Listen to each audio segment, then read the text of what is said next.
We have social media questions for you, Nick. Okay. Are you pretty caught up in social media now? I'm absolutely awful with it. It's like, Are you on your phone too much? Do you look at Instagram and check the comments? I feel the need now to try and keep pace a little bit because it is kind of, like it or not, part of the business, and there's a certain expectation that you are involved in it and invested in it on some level. So I've tried to warm to it, I guess, and my wife's she's much better at that than I am, and much more inclined to, hey, this is a great moment, let me pick up my phone.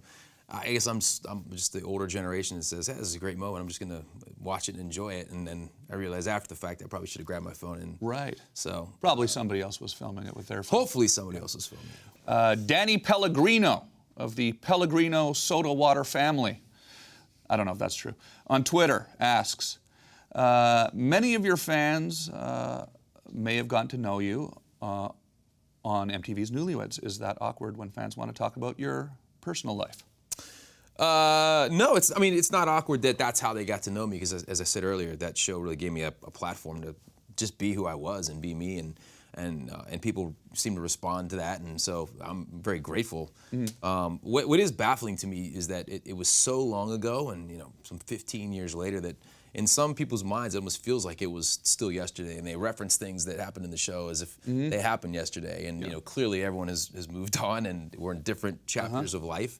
I wouldn't say it's awkward. It's just it kind of blows my mind that, and I guess it kind of speaks to the success of the show that people still remember it like it was yesterday, but it was so long ago and so far back. Believe it or not, I can relate. Yeah. Hannah Frost on the Larry King Now blog asks, any plans to release new music, record new music with 98 Degrees?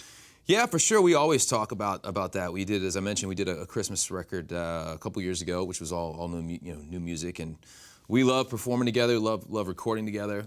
That landscape has changed so much. Like, new music's not,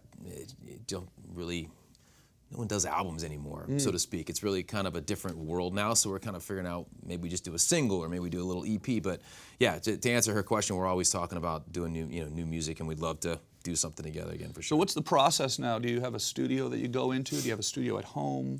I'm not really big into the production side of music. One of the guys in our group, Jeff, has a full production rig, and we can record with him. And it's gotten to the point now where you barely need a studio, and you just kind of record in your bathroom and figure it out. But yeah, it really kind of starts with the songs. So we'll get together and write a little something, and then go in and try and lay it down. What do you think of this autotune craze? Well, I mean, it's certainly opened up music to a lot more people than otherwise would have been able to be singers. Yeah, you don't really have to sing anymore. Yeah, it's I don't want to sound like the old curmudgeon that remembers the good old days when talent shined through, but it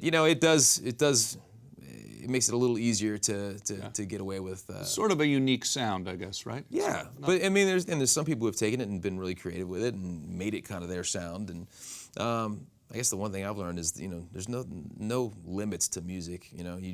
Anything goes, and it doesn't really benefit anybody to sit around being a hater about so and so doing this or that. I mean, just embrace it and love it all and do your own thing. Jamie Devine on the Larry King Now blog asks if you could go back and do anything differently, would you? I wouldn't. I think that everything sounds kind of cliche, but everything happens for a reason. The process you go through and the things you go through prepare you for something you don't even realize is coming. And so I wouldn't go back and change anything in my life. The mistakes, the good, the bad, the ugly, it's all kind of led to this moment, which I feel like is a pretty darn good moment. So. Never miss a beat. Subscribe to Larry King Now and watch new episodes every day.